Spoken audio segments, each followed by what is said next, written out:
Jewe bahita ni kumasamereze umwe mu bakozi ba koperative Kibonobono uyu munsi twaramuze urugendo muri komine nshasha ya Shombo muri zone Nyabikere mbega wowe witwa Gisirene aho twebwe cyane cyangwa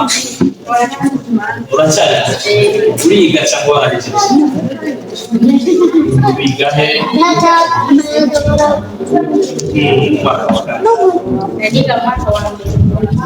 ugiye mu mwaka wa kabiri felicitations ko byagenze neza Jisi twari hano Musasi ariko turaganira ikijyanye n'umugambi wo Kibonobono rero wumvise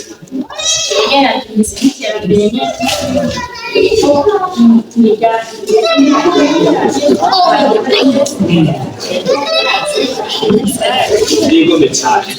kera baba bari kiba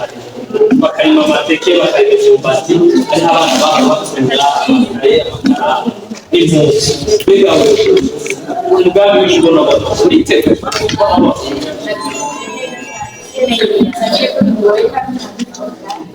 hagoye umutahi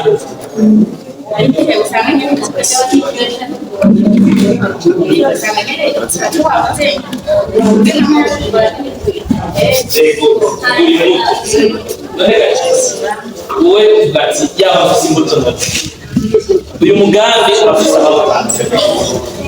gusa iki abantu batanguje umugano Kibonobono kugira ngo nawe ushikirwe borohewe Kibonobono Behizo wasaba yuko nyene ari hamwe ukabona ibiterwa yuko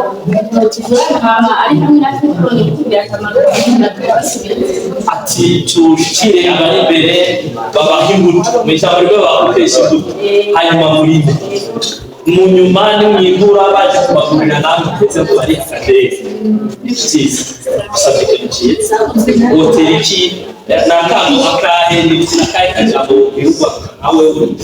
Musasa no kuri shopu yose cyangwa no mu Burundi bwose nk'Rwanda kuri iyi mbona kazoza kibone abanyiza yuko bafise uburyo ndetse n'abategetsi b'ikodeje igitego kugira ngo gitere Betis uno munsi turiko tugira koperative Kibonobono mbega mu Rwanda ubona byoshoboka hamwe aba bantu batangije umugambi w'Kibonobono kugira koperative y'Urwanda buri kw'ishure baciga bakabarondera aho bari mbega mu Rwanda rw'abanyeshure muri ya minsi y'akaruhuko kuwa gatandatu ya myanya tutamaye ubona ko berekaho umurimo wo harimo uwo utuma kurondera urwanda rwiga kugira na koperative Kibonobono itegurira imba ku gatatsi woshobora icyo gikorwa no munsi umva wacanga ukabwira abantu ejo kazotubarira tegeranije akubaka ntangana ubona aho abangana ku munsi umwe gusa abantu 200 bisobanura mu kwezi ushobora kuba ufise abantu barenga ijana cyese ndabimye tuzogahera dusanga waragiye Kibonobono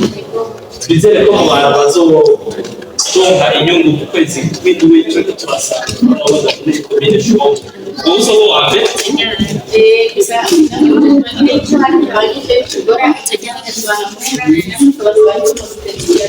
tubahe imbuto n'abagore byiza hoteli ubona kahe kazote Burundi Rwanda akanya kuza hano na Burundi Rwanda